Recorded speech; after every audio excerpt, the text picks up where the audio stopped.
Muchísimas gracias, presidente. Resulta evidente que llevamos unos cuantos años en los que el debate de política general se ha ido celebrando presidido por una profunda división política, por una ruptura de la convivencia entre catalanes y por ilegalidades recurrentes que nos tocaba comentar en cada momento. Y, en fin, ese ha sido el panorama siempre. Y aunque siempre también es mejor tener una actitud optimista ante la vida, conviene también ser realistas para poder afrontar los problemas. Y lo cierto es que, por desgracia, en este caso las cosas podían ir a peor. Y han ido a peor.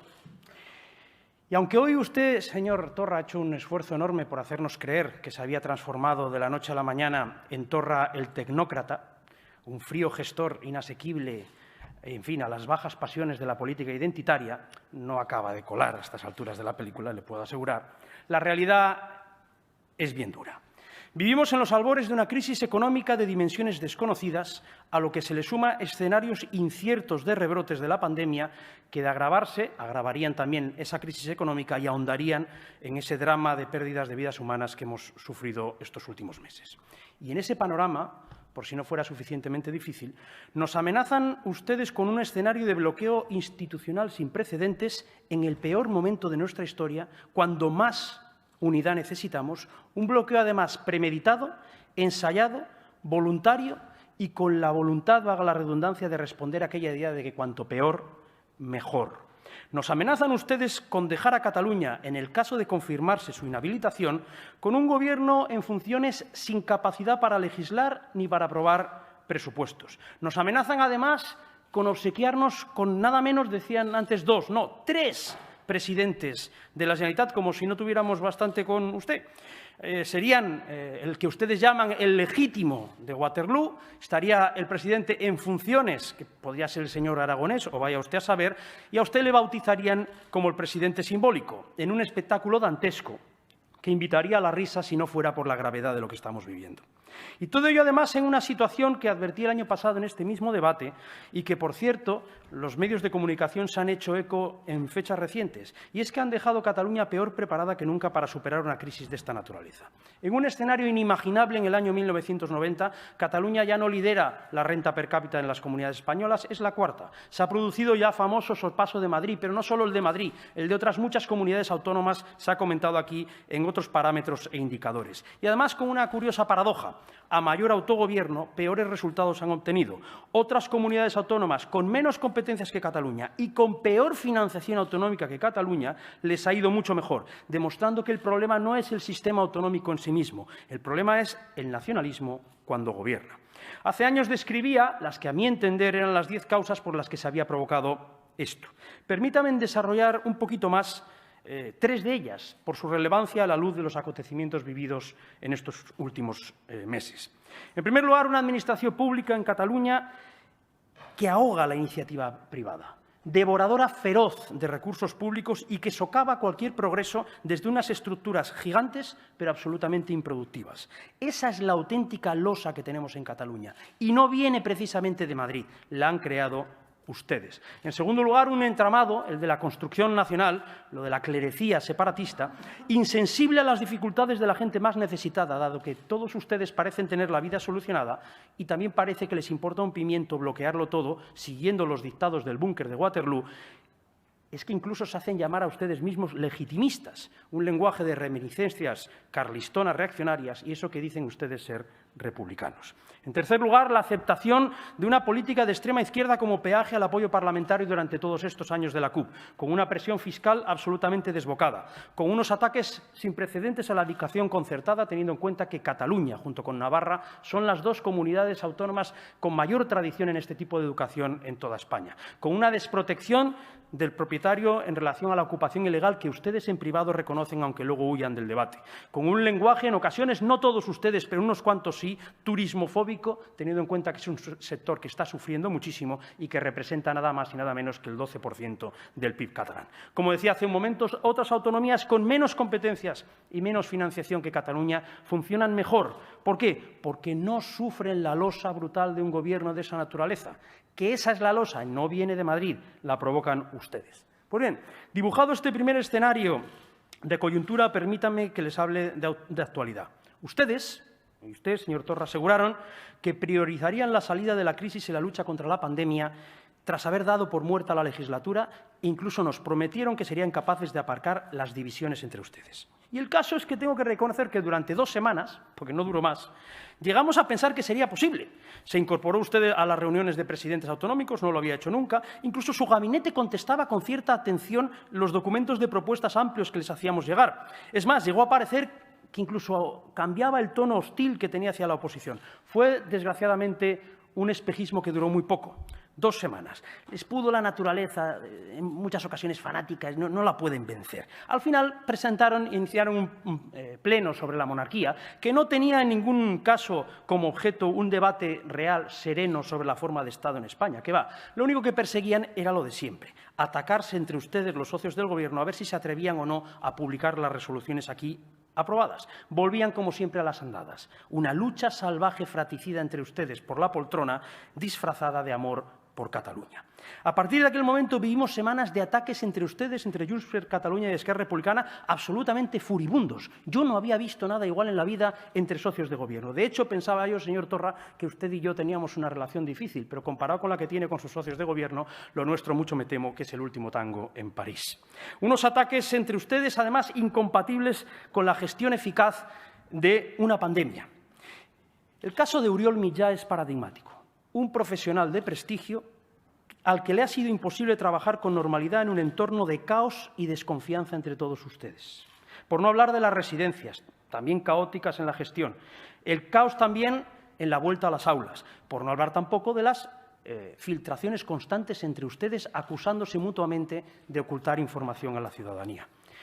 2 semanas nos duró el espejismo, 2 semanas. Y ahora amenazan ustedes con un bloqueo institucional, decía, y un boicot que podría ser sin precedentes. Miren, parece que está usted dispuesto, señor Torra, de confirmarse su inhabilitación, a sacrificar el bienestar de millones de catalanes por preservar, señala usted, la dignidad de la presidencia de la Generalitat de Cataluña. No confunda usted la dignidad de la presidencia con sus problemas personales, que solo a usted atañen y que además se los ha buscado usted solito. No utilice como rehenes a millones de catalanes. Desobedecer a la Junta Electoral fue su decisión personal.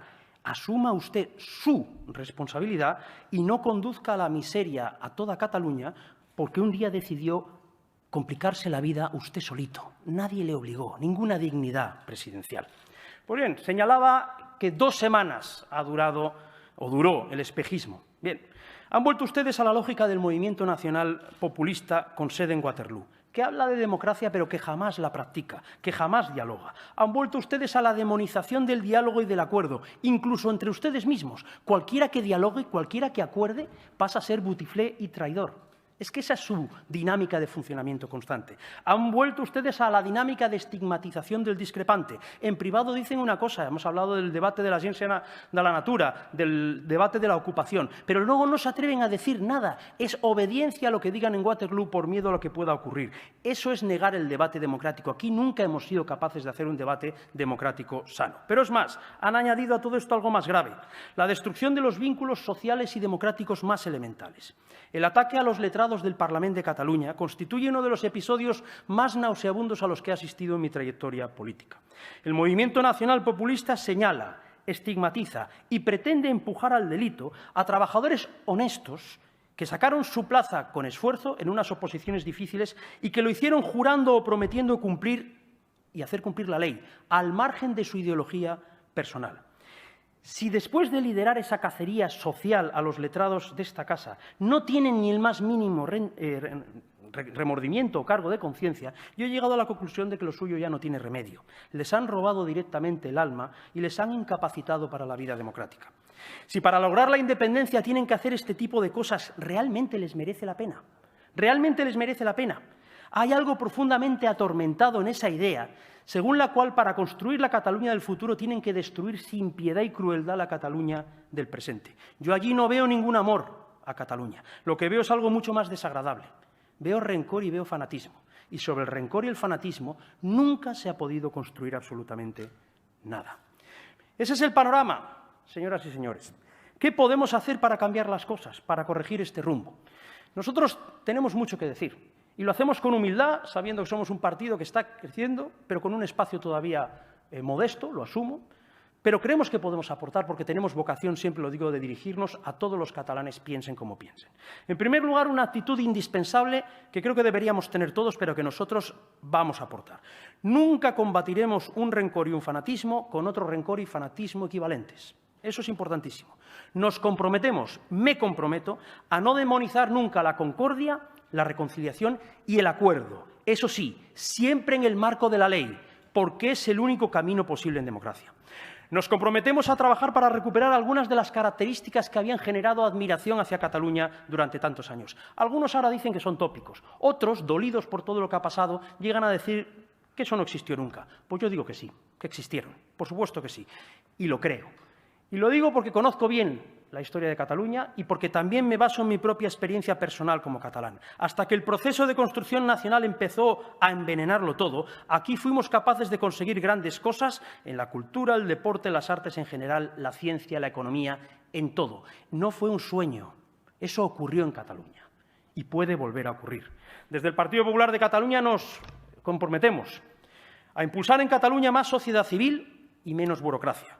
Más convivencia y menos identidad excluyente, más libertad y menos imposiciones. Nos comprometemos a recuperar también la idea del bon govern, nos comprometemos a recuperar un parlamentarismo democrático digno en esta institución. Miren, el parlamentarismo democrático ante el populismo es lo que más sufre, porque el populismo genera la antipolítica. La idea de que los parlamentos son lentos, eso puede ser cierto, que a veces hay demasiado debate, politiqueo, también puede ser cierto, pero también es cierto que el parlamentarismo democrático es el sistema que ha demostrado funcionar mejor. Cuando alguien hace constantemente pedagogía de la desobediencia a la ley, eso es profundamente contagioso y acaba afectándolo todo. Eso es lo que les pasó a ustedes los días 6 y 7 de septiembre de hace 3 años. Al no respetar ninguna norma, ningún requisito legal en el debate, daban a entender que esta institución no servía, que esta institución sobraba. Fueron ustedes los que se situaron fuera de la democracia. Aquel día decidieron que podían nombrar en aquel momento a Carles Puigdemont máxima autoridad judicial de Cataluña de manera impune, simplemente porque habían decidido que eso era lo que la voluntad del pueblo en una manifestación les había trasladado, sin respetar absolutamente nada. Allí demostraron que la naturaleza de su proyecto no era democrática, era profundamente autoritaria. Por ello, precisamente, para ser capaces de recuperar la economía catalana, de luchar contra la pandemia y para recuperar la convivencia y el respeto entre todos nosotros, también vamos a tener que ser capaces de recuperar la dignidad de las instituciones democráticas catalanas. Será una tarea colosal, dificilísima, pero apasionante. Para mí merece la pena. Algunos estamos dispuestos a dar esa batalla en Cataluña el tiempo que haga falta. Muchísimas gracias.